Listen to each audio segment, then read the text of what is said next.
কি রে টুনি, তুই এখানে দাঁড়িয়ে ওই পাহাড়ের দিকে কি দেখছিস? মনে হচ্ছে পাহাড় তোকে টানছে। পাহাড় টানে না সুখী দিদি, পাহাড়ের ওপারের গল্পটা আমাকে টানে। ঠাকুমা বলতেন ওখানে নাকি একটা সোনার তরমুজ থেকে আলো বেরিয়ে আসে, যে আলো রাতের আধারও ঝলমল করে। যে আলো কেউ কখনো দেখেনি, সেটা ভেবে লাভ কি টুনি? গাছের নিচে বনপ্রধান পঞ্চায়েত বসিয়েছে, চল আমরাও সেখানে যাই, দেখি বনপ্রধান কি বলে। আচ্ছা ঠিক আছে, চলো সুখী দিদি। এরপর টুনি আর সুখী বনপ্রধানের পঞ্চায়েতে উপস্থিত হয়। বনপ্রধান, আমাদের বনে যেভাবে খরা হচ্ছে, আর কিছুদিন খরা থাকলে তো আমাদের বনে খাবারের অভাব দেখা দেবে। তখন আমরা না খেয়ে সবাই মরে যাব। আপনি কিছু একটা ব্যবস্থা করুন। আমি কি ব্যবস্থা করব বল? সব তো সৃষ্টিকর্তার ইচ্ছা। বনপ্রধান এ কথা বলার সাথে সাথে সেখানে তান্ত্রিক বাবা চলে আসে। এই খরা সৃষ্টিকর্তার জন্য হচ্ছে না, এই খরা হচ্ছে পাহাড়ের ওপর সোনার তরমুজের কারণে। আজকের মধ্যে যদি কেউ আমাকে সোনার তরমুজ নিয়ে এসে দিতে পারিস, তাহলে এই বিপদ থেকে মুক্ত করে দেব। কিন্তু এক নিষ্পাপ পাখি পারবে ওই তরমুজ নিয়ে আসতে। কিন্তু তান্ত্রিক বাবা, এই নিষ্পাপ পাখিকে কোথায় পাবো? এখানে কার মনে কি আছে সেটা তো আমরা কেউ জানি না। এই টুনিকে দেখে মনে হচ্ছে টুনির মনটা অনেক ভালো, আর টুনি নিষ্পাপ। এই টুনিকে পাঠিয়ে দিন বনপ্রধান। টুনি, তুই দয়া করে আমাদের এই বনকে রক্ষা কর। জি বনপ্রধান, আমি এই বনের ভালোর জন্য অবশ্যই যাব। তোর মনের সাহস থাকলে তুই যেতে পারবি, কারণ যাওয়ার পথে অনেক বিপদ আসতে পারে। তোকে সব বিপদ উপেক্ষা করে যেতে হবে। না না টুনি, তুই সেখানে যাস না। যদি পরে বিপদ আসে তখন তো তুই মরেই যাবি।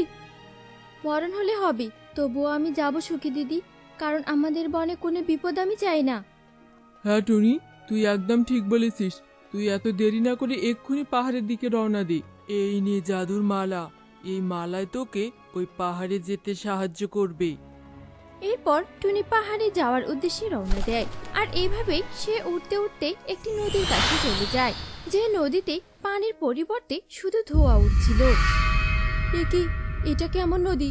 এই নদীতে কোনো পানি দেখতে পাচ্ছি না, শুধু ধোঁয়া উঠছে। এখন আমি এই ধোঁয়ার মধ্য দিয়ে কিভাবে নদীটা পার হব? হে সৃষ্টিকর্তা, তুমি আমাকে সাহায্য করো।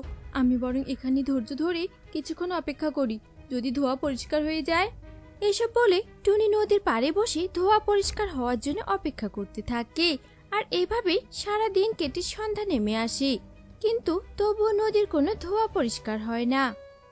কি, এই নদীর ধোঁয়া তো পরিষ্কার হচ্ছে না, এখন আমি কি করব?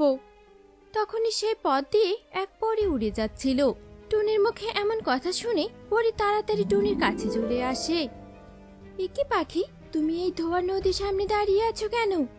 তারপর টুনি পরীকে সব কথা খুলে বলে। চিন্তা করো না, আমি তোমাকে সাহায্য করছি। এই নাও জাদুর নৌকা, এই নৌকায় উঠে বসলেই নৌকা তোমাকে নদীর ওপারে নিয়ে যাবে। আর শোনো, এই ধোয়া নদী কখনোই পরিষ্কার হবে না, কারণ এটা একটা অভিশপ্ত নদী। আচ্ছা ঠিক আছে পরী, তোমাকে অনেক ধন্যবাদ আমাকে সাহায্য করার জন্য। এরপর টুনি নৌকায় উঠে বসে, আর নৌকা টুনিকে নদীর ওপারে নিয়ে যায়। এভাবেই। আর অন্যদিকে তান্ত্রিক তার জাদু আয়নায় টুনিকে দেখে হাসতে থাকে। হা হা হা হা, আমার এতদিনের সাধনা পূরণ হতে চলেছে। যা টুনি, তুই তাড়াতাড়ি যা। ওই সোনার তরমুজ আমার হাতে পেলে আমি পৃথিবীর সব থেকে শক্তিশালী তান্ত্রিক হব, আর তারপর বনের সবাইকে বশ করে নেব। যতক্ষণ ওই মালা টুনির গলায় আছে ততক্ষণ টুনি আমার নিয়ন্ত্রণে থাকবে। হা হা হা হা। এসব বলে তান্ত্রিক হাসছিল, আর তখনই সেই পথ দিয়ে পরী উড়ে যেতে তান্ত্রিকের সব কথা শুনে ফেলে। কি, তার মানে এই তান্ত্রিক টুনিকে ওই তরমুজ আনতে পাঠিয়েছে? না না, আমাকে এক্ষুনি টুনির কাছে যেতে হবে। দাঁড়া টুনি, তোমার সাথে জরুরি কথা আছে। আরে পরে তুমি, তা বলো কি এমন জরুরি কথা? তুমি তোমার গলা থেকে মালাটা এক্ষুনি খুলে ফেলো, কারণ ওই মালার কারণেই তান্ত্রিক জাদু আয়নায় তোমাকে দেখতে পাচ্ছে। কিন্তু তান্ত্রিক বাবাই তো আমাকে এখানে পাঠিয়েছে, দেখতে পেলে কি হবে পরি? সে কথা আমি পরে বলছি, তুমি আগে মালাটা খুলে ফেলো। এরপর টুনি তাড়াতাড়ি গলা থেকে মালাটা খুলে ফেলে দেয়। জাদু আয়নায় তান্ত্রিক এসব দেখে ভীষণ রেগে যায়। কি সর্বনাশ হয়েছে! টুনি তো শয়তান পরীর কথা শুনে মালাটা খুলে ফেলে দিয়েছে।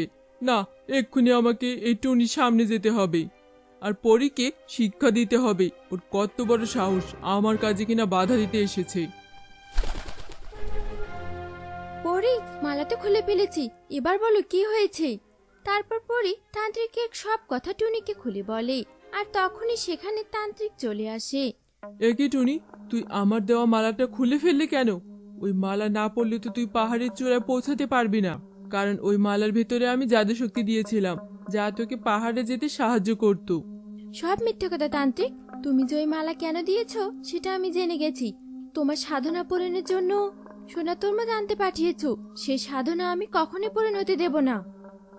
শয়তান পরি, তার মানে তুই আমার কাজে বাধা দিতে এসেছিস? দাঁড়া, এক্ষুনি তোকে মজা দেখাচ্ছি। এসব বলে তান্ত্রিক জাদুশক্তি দিয়ে পরীকে শেষ করার চেষ্টা করে, কিন্তু পরীর জাদুশক্তির কাছে তান্ত্রিকের জাদু হেরে যায়।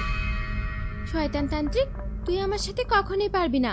টুনি, তুমি দেরি না করে তাড়াতাড়ি পাহাড়ের দিকে যাও, আর ওই সোনার তরমুজ নিয়ে এসে তোমাদের বনকে রক্ষা করো। এখন তান্ত্রিক তোমাকে আর দেখতে পাবে না। হ্যাঁ পরী, আমি এক্ষুনি যাচ্ছি। এরপর টুনি পাহাড়ের দিকে চলে যায়, আর পরীও সেখান থেকে অদৃশ্য হয়ে যায়।